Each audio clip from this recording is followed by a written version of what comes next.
오늘 말씀은 마가복음 9장 1절에서 29절의 말씀입니다.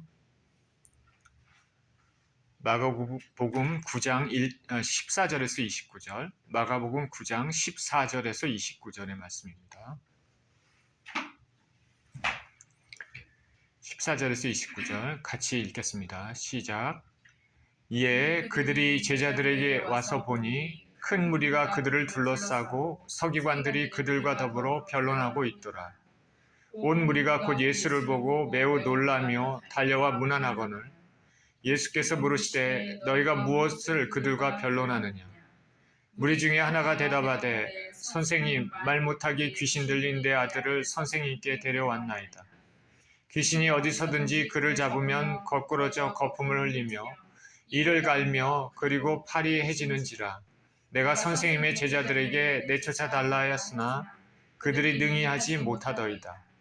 대답하여 이르시되 믿음이 없는 세대여, 내가 얼마나 너희와 함께 있으며 얼마나 너희에게 참으리요. 그를 내게로 데려오라 하시매 이에 데리고 오니 귀신이 예수를 보고 곧 그 아이로 심히 경련을 일으키게 하는지라. 그가 땅에 엎드러져 구르며 거품을 흘리더라. 예수께서 그 아버지에게 물으시되 언제부터 이렇게 되었느냐 하시니 이르되 어릴 때부터니이다. 귀신이 그를 죽이려고 불과 물에 자주 던졌나이다. 그러나 무엇을 하실 수 있거든 우리를 불쌍히 여기사 도와주옵소서. 곧 그 아이의 아버지가 소리를 질러 이르되 내가 믿나이다. 나의 믿음 없는 것을 도와주소서 하더라. 예수께서 무리가 달려와 모이는 것을 보시고 그 더러운 귀신을 꾸짖어 이르시고 말 못하고 못 듣는 귀신아, 내가 내게 명하노니 그 아이에게서 나오고 다시 들어가지 말라 하시매 귀신이 소리 지르며 아이로 심히 경련을 일으키게 하고 나가니 그 아이가 죽은 것 같이 되어 많은 사람이 말하기를 죽었다 하나 예수께서 그 손을 잡아 일으키시니 이에 일어서니라. 집에 들어가심에 제자들이 조용히 묻자오되 우리는 어찌하여 능히 그 귀신을 쫓아내지 못하였나이까. 이르시되 기도 외에 다른 것으로는 이런 종류가 나갈 수 없느니라 하시니라. 아멘. 기도드리겠습니다. 생명의 주님, 감사와 찬양을 드립니다. 또 주의 말씀 대하는 시간입니다. 오늘 본문의 말씀을 통해서 살아계신 예수님, 우리에게 주시는 메시지가 무엇인지 아버지 하나님 깨닫고 알 수 있는 영의 길을 열어주시고 또 순종하는 그런 마음을 허락하여 주시옵소서. 생명의 주님께 감사를 드리며 우리 주 예수 그리스도 이름으로 기도합니다. 아멘.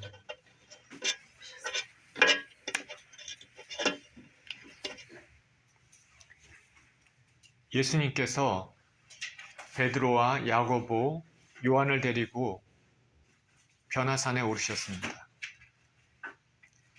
갑자기 예수님의 모습에 광채가 나타나고 좌우에 모세와 엘리야가 나타났습니다. 모세와 엘리야는 구약을 대표하는 선지자입니다. 인물입니다. 이들이 말하기를 예수님이 장차 예루살렘에서 죽으실 것에 대해 대화를 나누었습니다. 그런 다음에 구름 속에서 하나님의 음성이 들려옵니다. 이는 내 사랑하는 아들이니 너희는 저의 말을 들으라. 그리고 구름이 거칩니다. 그리고 모세와 엘리야가 있었는데 모세와 엘리야는 간 곳 없고 오직 예수님만 보였습니다.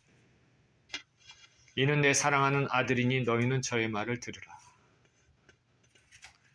이 말을 통해서, 이 장면을 통해서 바로 우리 주 예수 그리스도께서 구약의 모든 예언을 완성하시는 분이시고 그리고 예수님이 행하시는 그 구원 사역이 하나님께서 인치신 사역임을 다시 확인받는 시간입니다.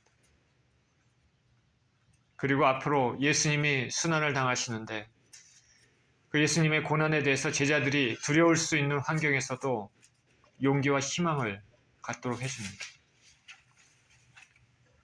야고보와 요한, 베드로 이 세 제자는 이와 같이 예수님의 영광을 봤습니다. 그리고 그날을 보내고 예수님은 이들을 데리고 이제 산을 내려오십니다. 산 아래는 이 나머지 제자들이 있습니다. 그리고 예수님을 찾고 있었던 무리들이 있었습니다.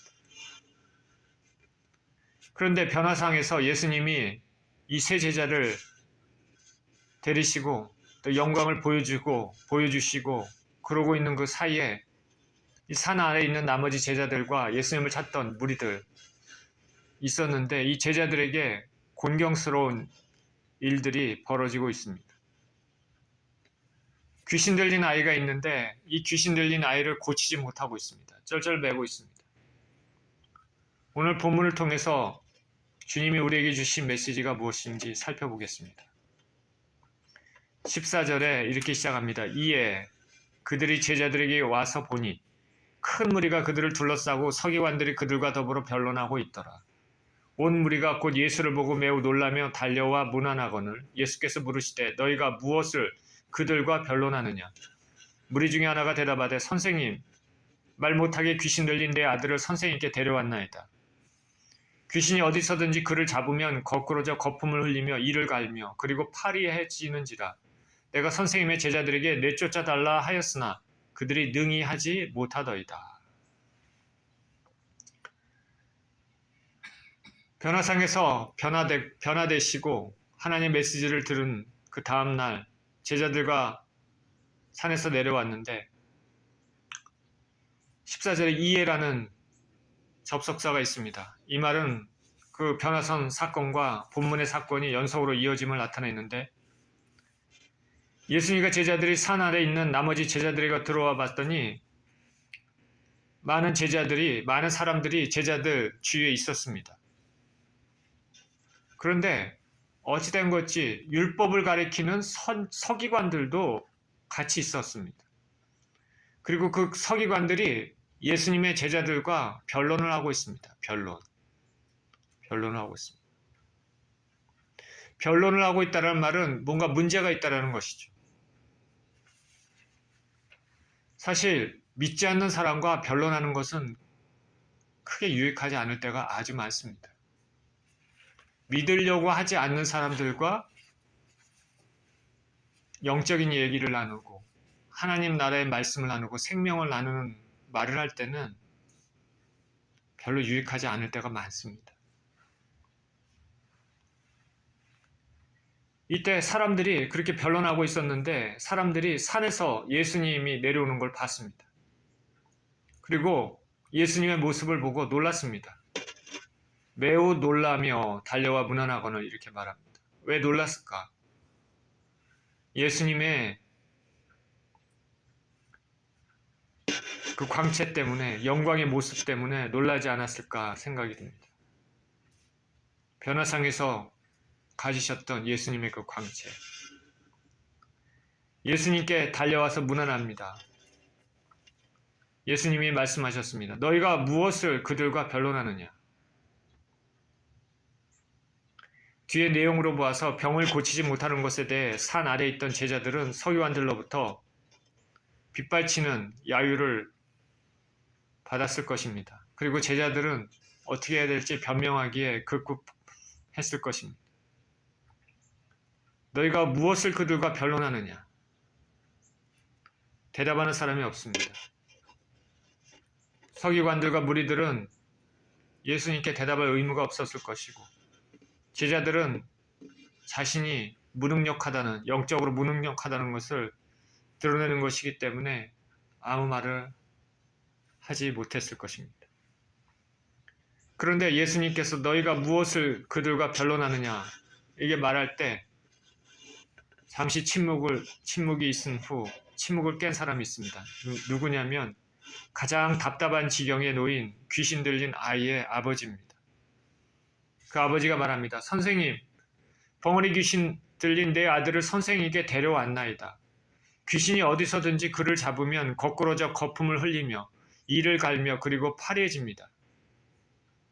선생님 제자들에게 부탁했지만 그들이 내쫓지 못했습니다. 아버지는 귀신 들린 자기 아들의 증상을 자세히 설명했습니다. 이 증상을 보면 간질병하고 아주 유사합니다. 아버지의 이 설명, 말을 보면은 그의 아들이 인간적인 삶을 전혀 살 수 없는 그런 상태였음을 알 수 있습니다. 오늘 사건에 대해서 누가복음 9장 38절에 의하면은 이 아이가 이 아버지의 외아들이라고 말합니다. 그러니 얼마나 괴롭겠습니까? 하나밖에 없는 아들이고 그 아이가 매일 미친 듯이 고통 가운데 사니까 그 아들을 보는 아버지의 심정은 찢어지고 있었을 것입니다. 이 아이는 다른 친구들도 없었을 것입니다. 다른 아이들과 사람들과 관계도 맺지 못하고 격리되어 살고 있었을 것입니다. 그런데 이 아이의 부모는 예수님의 소문을 들었습니다. 병을 고치고 귀신들을 쫓아내시고 예수님께 가는 모든 사람들마다 안아주시고 그들을 회복시켜 주시고 살리시는 예수님의 소문을 들었습니다. 그 소문을 듣고 귀신 들린 아이를 고치기 위해서 예수님께 데려왔는데 예수님이 보이지 않습니다. 그래서 제자들에게 아이를 살려달라고 부탁했습니다. 그런데 제자들은 아이를 고치지 못했습니다. 언뜻 이해가 될 수 없는 게 분명 예수님 당시 12제자들에게 하나님께서 특별한 은사를 주셨습니다. 12제자들은 특별합니다. 그런데 제자들은 어떤 이유인지 아이를 고치지 못했습니다. 본문의 사건이 있기 전에 예수님께서 제자들을 둘씩 짝지어서 전도하도록 보내셨습니다. 그때 제자들은 둘씩 나가서 전도하면서 귀신을 쫓아내고 병도 고쳤다 그렇게 말하고 있습니다. 마가복음 3장 14절에서 15절에 이에 12를 세우셨으니 이는 자기와 함께 있게 하시고 또 보내사 전도도 하며 귀신을 내쫓는 권능도 가지게 하려 하심이니라. 예수님께서 특별한 은사를 이 12 제자들에게 주신 것이죠. 마가복음 6장 12, 13절에는 제자들이 나가서 회개하라 전파하고 많은 귀신을 쫓아내며 많은 병자에게 기름을 발라 고치더라. 여기 보면 고치더라 말씀하고 있습니다. 귀신을 쫓아냈다 말씀하고 있습니다. 그런 제자들의 경험이 있는데도 오늘 본문에서는 그런 제자들의 능력이 오늘 본문에서는 나타나지 않고 있는 것입니다. 선뜻 이해하기가 어렵습니다. 우리가 과거에 정말 하나님의 은혜를 받고 성공적인 신앙생활을 하고 그랬던 그것이 오늘 내가 하나님 앞에 성공적인 신앙생활을 하게 된다는 것을 보장하는 것은 아닙니다. 과거의 신앙 행적이 자동적으로 오늘 나를 성공적인 신앙인이 되게 하는 것이 아니라는 것이죠.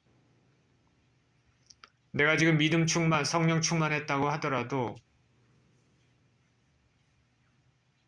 죄의 유혹에 빠지고 하나님으로부터 멀어지면 또 영적으로 다운되고 죄에 빠지게 살게 되는 것입니다. 우리는 신앙생활을 끝까지 승리하며 살아야 됩니다. 마지막 순간까지. 자, 제자들이 쫓아내지 못했습니다. 이런 상황에서 예수님이 어떻게 말씀하시는지 19절입니다. 대답하여 이르시되 믿음이 없는 세대여 내가 얼마나 너희와 함께 있으며 얼마나 너희에게 참으리요 그를 내게로 데려오라 하시매 이에 데리고 오니 귀신이 예수를 보고 곧 그 아이로 심히 경련을 일으키게 하는지라 그가 땅에 엎드러져 구르며 거품을 흘리더라. 예수님께서는 제자들에게 말씀하십니다. 믿음이 없는 세대여 내가 얼마나 너희와 함께 있으며 얼마나 너희에게 참으리요. 자, 이 말씀에서 병을 고치지 못한 것에 대한 예수님의 반응은 믿음이 없음에 대한 탄식입니다. 이 믿음이 없다라는 것은 더 구체적으로 우리가 생각해 보면 믿음이 약한 것을 의미합니다. 믿음이 없는 세대라고 예수님 말씀하셨는데 귀신을 쫓아내지 못한 제자들에게 책망하신 것, 그들만 책망하신 것이 아니라 그들을 조롱하는 서기관들, 그리고 이 아이의 아버지, 그리고 예수님을 믿지 않는 불신앙으로 예수님을 배척하는 유대인 전체를 말하고 있습니다. 믿음이 없는 세대요. 그렇지만 특히 예수님은 제자들에 대해서 책망하십니다. 왜냐하면 얼마나 너희와 함께 있으며 얼마나 너희에게 참으리요 그렇게 말씀하고 있기 때문에 그렇습니다. 주님께서 우리에게 믿음이 없는 세대 그렇게 말씀하신다 그러면 어떻게 하시겠습니까? 예수님께서 누가복음 18장 8절에 말씀하십니다. 인자가 올 때 세상에서 믿음을 보겠느냐? 세상 끝날에 믿음을 보겠느냐? 예수님께서 말씀하십니다. 아이를 내게로 데려오라. 아이를 예수님께 데려왔습니다. 그랬더니 귀신이 즉각 예수님을 알아보고 아이로 하여금 경련을 일으킵니다. 땅에 엎드려져 구르면서 거품을 흘립니다.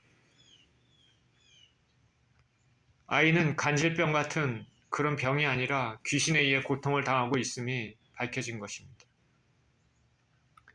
성경에는 사람 속에 들어있던 귀신이 예수님을 만날 때 이와 같이 경련을 일으키는 경우를 자주 봅니다.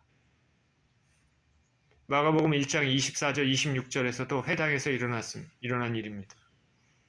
나사렛 예수여 우리가 당신과 무슨 상관이 있나이까? 우리를 멸하러 왔나이까? 나는 당신이 누구인 줄 아노니 하나님의 거룩한 자니이다. 예수께서 꾸짖어 이르시되 잠잠하고 그 사람에게서 나오라 하시니 더러운 귀신이 그 사람에게 경련을 일으키고 큰 소리를 지르며 나오는지라.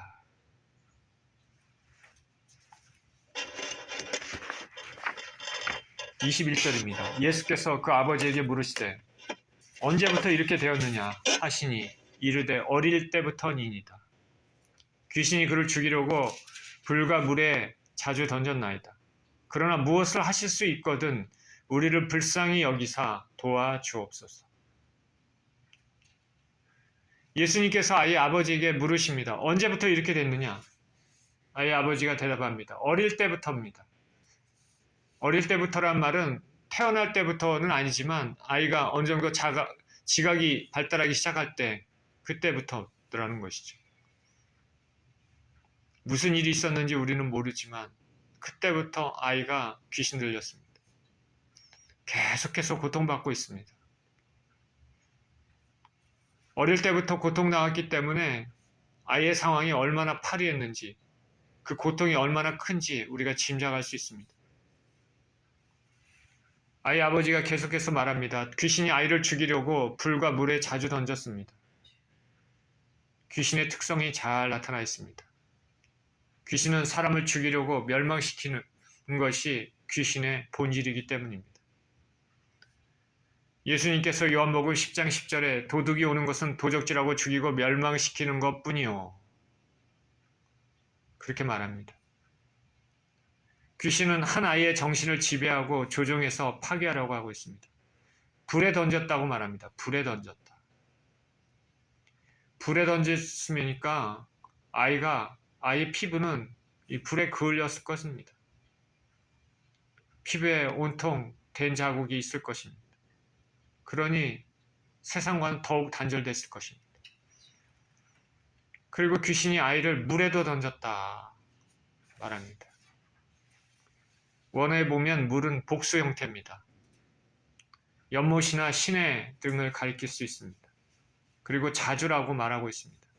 귀신이 한두 번 한 것이 아니라 자주 이렇게 아이를 고통스럽게 했습니다. 이 아이가 사는 게 아니겠죠. 어린아이의 고통이 얼마나 클까? 그걸 또 지켜보고 있는 부모의 아버지의 고통이 얼마나 크겠습니까? 아이의 아버지는 이렇게 아이의 상황을 말하고 예수님께 그러나 무엇을 하실 수 있거든 우리를 불쌍히 여겨서 도와주시옵소서 간청하고 있습니다.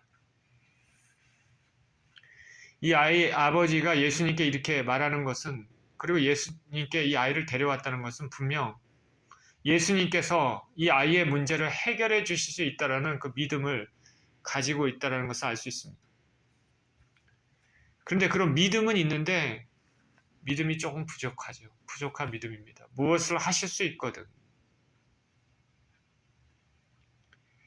이거는 우리가 아이 아버지가 주님께 겸손하게 그렇게 요청하고 간청하는 겸손의 표현일 수도 있고 믿음이 부족한 것을 나타내는 것일 수도 있습니다. 아이가 계속적으로 어렸을 때부터 이렇게 고통받고 고질적인 상황이고 절망적인 상태이기 때문에 아이의 아버지의 믿음은 쪼그라들고 있었습니다. 게다가 제자들에게 데려왔는데 제자들도 고치지 못하니까 의구심이 더욱 들었습니다. 우리가 오랫동안 기도해도 응답이 없으면 사실 믿음이 쪼그라듭니다. 그게 뭐 자연스러운 일이겠죠. 그런데 우리가 분명히 알 것은 우리의 드리는 기도 모두가 하나님 앞에 반드시 상달된다는 것과 기도드리는 사람들의 상황을 하나님께서는 다 알고 계신다는 것입니다. 우리의 기도는 하나님께서 다 듣고 계십니다. 우리가 지나치면서 가볍게 한 기도, 아니면 우리 속 안에서 간절한 기도, 어디서 하든 모든 기도를 하나님은 다 듣고 계시고 알고 계시고 우리 상황을 다 알고 계신다는 것입니다. 이것을 믿으시길 바랍니다. 아이 아버지가 무엇을 하실 수 있거든 그런 말로는 하나님의 마음을 움직이기는 부족하지만 그럼에도 불구하고 우리 예수님은 어린 영혼과 그 아비를 불쌍히 여기십니다. 우리가 부족해도 그래도 기도하면 주님께서 우리를 긍휼히 여기실 줄 믿습니다. 23절 예수께서 이르시되 할 수 있거든이 무슨 말이냐 믿는 자에게는 능히 하지 못할 일이 없느니라 하시니 곧 그 아이의 아버지가 소리를 질러 이르되 내가 믿나이다 나의 믿음 없는 것을 도와주소서 하더라. 예수님께서 할 수 있거든이 무슨 말이냐 믿는 자에게는 능치 못하심이 없느니라. 믿는 자에게는 능치 못하심이 없다. 이 아이의 아버지는 예수님의 능력을 의지하여 할 수 있거든 해달라고 요청했지만 예수님께서는 예수님의 그 능력과는 별도로 아이의 믿음이 중요하다. 아이 아버지의 믿음이 중요하다. 그렇게 말씀하십니다. 이 아이가 병들고 있기 때문에 귀신 들렸기 때문에 이 아이 자체도 그 귀신을 쫓아내고 살아나기 위해서 하나님 앞에 기도할 수 있겠죠. 아이의 믿음도 중요하지만 아이가 지금 상황이 이렇게 못하니까 그 주위에 있는 특히 가까이 있는 아버지 믿음이 중요합니다. 믿음이 중요합니다. 아버지의 믿음이 중요하다. 믿음의 병고침에 능력이 있다 말씀하십니다. 믿는 자에게는 모든 것이 가능하다. 믿는 자에게는 모든 것이 가능하다. 믿음 자체가 필요한 조건이기보다는 믿음 자체가 병을 고치는 힘이 된다. 그렇게 말씀하십니다. 혈루증으로 고통받던 여인이 예수님의 옷가에 손만 대도 나을 것이다 라고 믿고 고침받은 것이 생각이 납니다. 우리가 복음서를 읽다 보면 예수께서 병을 고치실 때 그 고침받는 사람의 믿음하고는 상관없이 그냥 일방적으로 고쳐주시는 경우도 있지만은 많은 경우는 그 믿음을 보시고 고치시는 경우가 많습니다. 성경은 주님께서 우리의 믿음의 간구에 응답해 주신다 그렇게 말씀하고 있습니다. 마태복음 7장 7절에 8절에 구하라 그리하면 너희에게 주실 것이요 찾으라 그리하면 찾아낼 것이요 문을 두드리라 그러면 너희에게 열릴 것이니 구하는 이마다 받을 것이요 찾는 이가 찾아낼 것이요 두드리는 이에게는 열릴 것이니라. 우리에게 격려와 희망의 말씀, 소망의 말씀을 주시는 구절입니다. 구하라, 찾으라, 두드리라. 우리가 믿음이 있으니 계속해서 구하지 않습니까? 이 말씀 우리에게 힘이 됩니다. 우리는 말씀에 의지해서 기도해야 되겠습니다.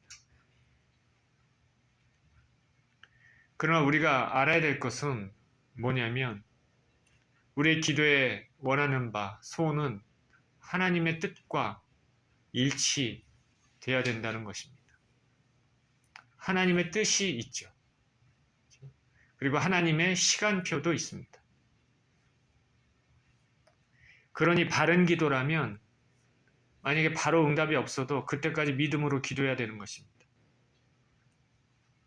믿음으로 간구해서 응답받는 은혜를 경험하는 저와 여러분 되시기를 축원드립니다. 예수님께서 믿는 자에게는 능치 못함이 없다 말씀하시니까 이 아이의 아버지가 다급합니다. 곧바로 소리질러 말합니다. 내가 믿습니다. 믿음 없는 것을 도와주시옵소서. 곧바로 아이의 아버지는 소리쳤습니다.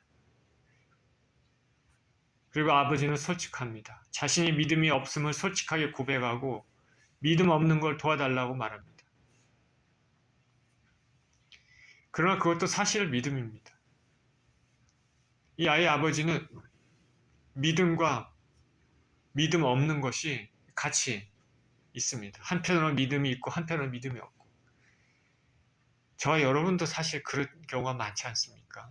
한편으로는 믿음이 있고 한편으로는 이게 될까? 그럴 때가 있습니다.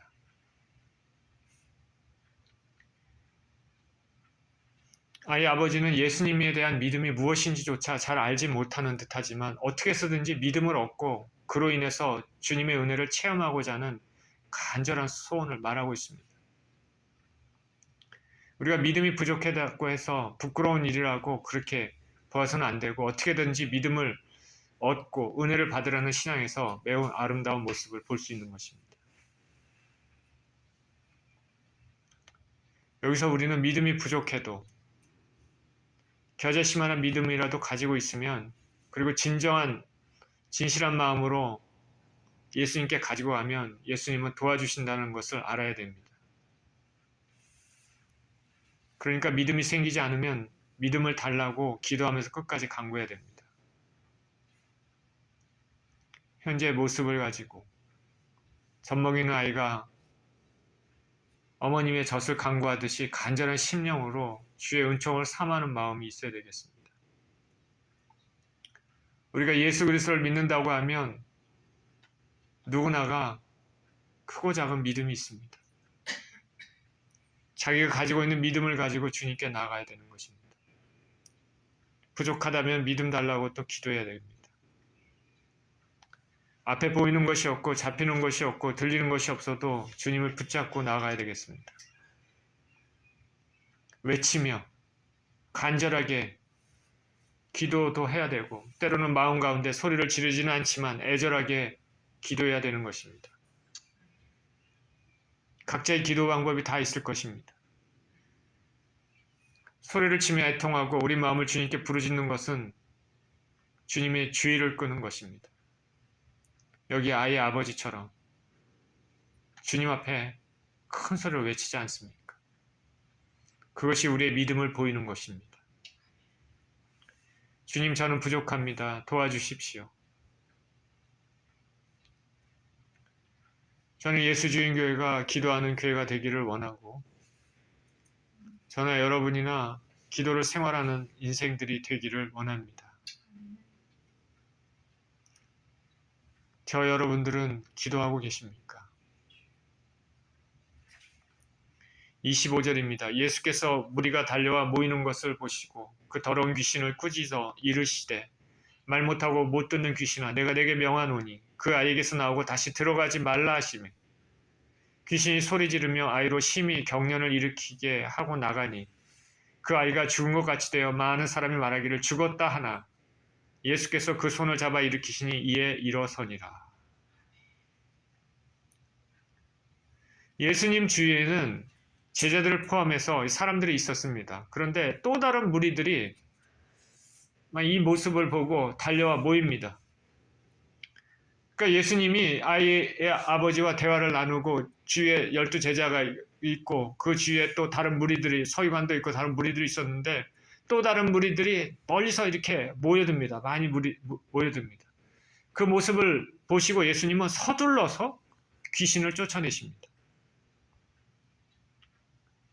아마도 무리가 달려들어서 병 고치는 것을 그 봄으로써 아이와 아버지가 수치심을 느끼지 않도록 하기 위해서 그럴 수도 있겠죠. 그렇죠? 예수님은 사람들의 호기심을 만족시키기 위해서 그렇게 일하시지 않습니다. 자, 내가 하는 것을 봐라. 많은 사람들 앞에 그게 보이고 그런 식으로 일하시지 않습니다. 예수님 말씀하십니다. 말 못하고 못 듣는 귀신아, 내가 네게 명하노니 그 아이에게서 나오고 다시 들어가지 말라.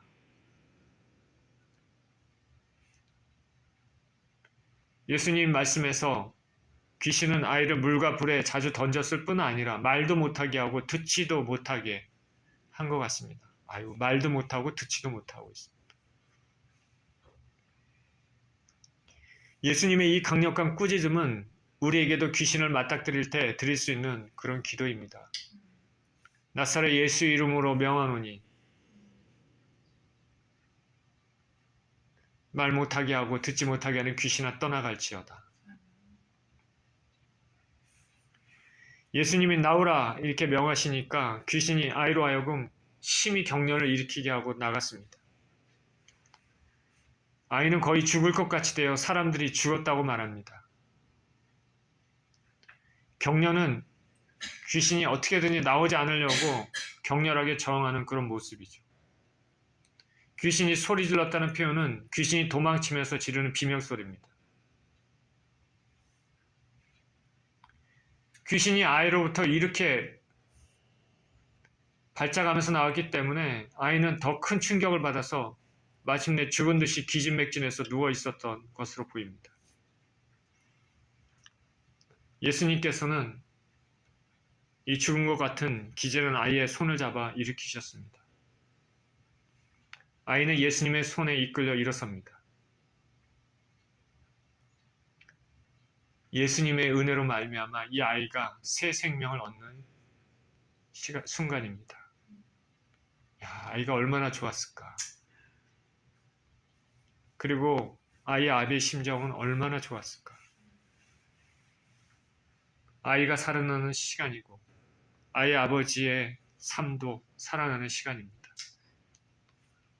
육체가 살아나고 영혼이 살아나는 시간입니다. 예수님은 가시는 곳곳마다 이렇게 살리시는 일을 행하셨습니다. 아까 읽었던 요한복음 10장 10절에 도둑이 오는 것은 도적질하고 죽이고 멸망시키는 것뿐이요 내가 온 것은 양으로 생명을 얻게 하고 더 풍성히 얻게 하려는 것이라. 예수님은 생명을 얻게 하시고 더 풍성히 얻게 하신다 말씀하고 있습니다. 예수님은 어디로 가시나 사람을 살리는 일을 하시고 그것을 기뻐하십니다. 예수님은 저와 여러분도 살리기를 기뻐하십니다. 예수님은 저와 여러분들을 통해서 다른 사람들도 살리기를 기뻐하십니다. 그런 예수님의 은혜를 받은 저와 여러분 되시기를 축원드립니다. 우리도 살고 우리를 통해서 우리 주위에 있는 사람들도 살아나기를 간절히 축원드립니다. 우리가 살아서 우리 가족이 살고 형제 자매가 살고 우리 직장에 있는 주위 사람들이 살아나고 그러기를 축원드립니다. 그러기 위해서는 우리가 예수님께 꽉 붙잡혀 있어야 되겠습니다. 이 아이의 아버지는 아마도 평생에 예수님을 따르며 살았을 것이고 이 아이는 주님이 주신 은혜에 감사하며 예수님을 전하며 살지 않았을까 그런 생각이 듭니다.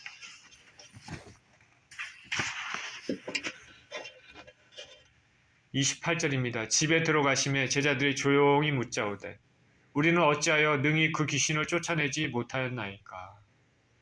이르시되 기도 외에 다른 것으로는 이런 종류가 나갈 수 없느니라 하시니라.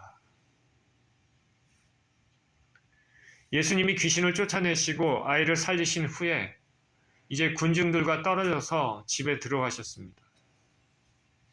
제자들도 따라 들어갑니다. 제자들이 예수님께 조용히 묻습니다. 우리는 어찌해서 그 귀신을 쫓아내지 못했습니까? 예수님 말씀하십니다. 기도 외에는 이런 종류가 나갈 수 없다. 기도 외에는 이런 종류가 나갈 수 없다.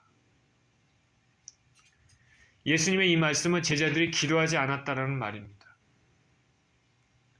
제자들이 기도를 안 했습니까? 마태복음 17장 20절은 이렇게 말합니다. 19절에서 20절에 봅니까? 이때 제자들이 조용히 예수께 나와 이르되 우리는 어찌하여 쫓아내지 못했나이까? 이르시되 너희 믿음이 작은 까닭이니라. 진실로 너희에게 이르노니 만일 너희에게 믿음이 겨자씨 하나 알만큼만 있어도 이 산을 명하여 여기서 저기로 옮겨지라 하면 옮겨질 것이요 또 너희가 못할 것이 없으리라. 오늘 마가복음, 오늘 본문과 이 마태복음의 이 기록을 통해서 보면은 제자들은 기도는 했는데 믿음의 기도를 한 게 아니라 귀신 들린 아이를 보고 이 아이가 그 심각하다는 것을 알고 어떻게 할 줄 몰라서 우왕좌왕했을 가능성이 많다라는 것입니다. 이전에 권능을 받았었는데 그 권능을 주신 하나님을 의지하지 않고 믿음으로 기도하지 않았다라고 생각합니다. 우리가 기도는 당시에 귀신을 쫓아낸 사람들이 사용했던 것 같은 주문이나 그런 방법 같은 어떤 테크닉이 아닙니다. 우리가 기도한다는 것은 하나님의 능력을 의지하고 믿음으로 간구하는 것이 기도죠. 하나님께 도움을 간절히 구하는 것이죠. 나는 부족해도 하나님은 능력이 많으시고 나는 약해도 하나님은 강하시며 나는 불가능하도 하나님은 무엇이든지 가능하게 하시는 천재 주제시니까 그 하나님의 은혜를 능력을 간구하는 것입니다. 기도와 믿음은 서로 불가분의 관계가 있습니다. 적은 믿음은 적다도 하더라도 겨자씨만한 믿음이 있으면 반드시 결과를 얻을 수 있지만 아무것도 믿지 않는 그 불신앙은 어떠한 결과도 얻지를 못합니다. 귀신을 쫓아내는데 제자들은 믿음으로 기도하지 않았습니다. 믿음으로 간구하지 않고 어떻게 해야 될지 몰라 우왕좌왕 하다가 쫓아내지 못한 것입니다. 예수님은 제자들이 귀신 들린 아이를 고치지 못한 이유를 믿음 때문이라고 말씀하셨습니다. 그리고 아이의 아버지에게는 믿는 자에게는 능치 못할 일이 없다 말씀하십니다. 그리고 예수님은 더 나아가 겨자씨만한 믿음이 있어도 산을 옮길 수 있다 말씀하십니다. 우리 주님이 이렇게 말씀하시니 겨자씨 보셨습니까? 제가 사진으로 봤는데 너무나 후춧가루처럼 아주 작습니다. 근데 그 정도 믿음이 있어도 산을 옮긴다고 말씀하셨는데 우리가 사실 그 정도 믿음도 없나? 저는 제가 참 믿음이 부족하다는 것을 자주 느끼는데 그런데 겨자씨만한 믿음만 있어도 산을 옮길 수 있다 주님은 말씀하십니다. 근데 예수님을 믿는 사람들은 누구나가 크고 작은 믿음이 있습니다. 주님을 신뢰하는 가운데 그리고 주님의 뜻 가운데 우리의 간절함을 통해 믿음을 주님께 보이고 우리에게 좋은 것을 주실 것을 기대하며 그런 주님을 의지하며 그래서 은혜를 체험하며 사시는 저와 여러분 되시기를 예수 그리스도 이름으로 축원드립니다. 기도합니다. 하나님 아버지,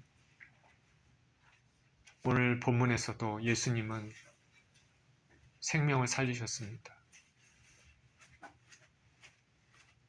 얼마나 고통스러웠던 어릴 때부터 고통스러웠던 그 아이를 살리시고 그 아이를 지켜보고 찢어져가는 그 마음 가지고 고통스럽게 살았던 아버지를 살리시고 부자를 살리셔서 육을 고치실 뿐만 아니라 영을 고치셔서 그들을 생명으로 인도하셨습니다.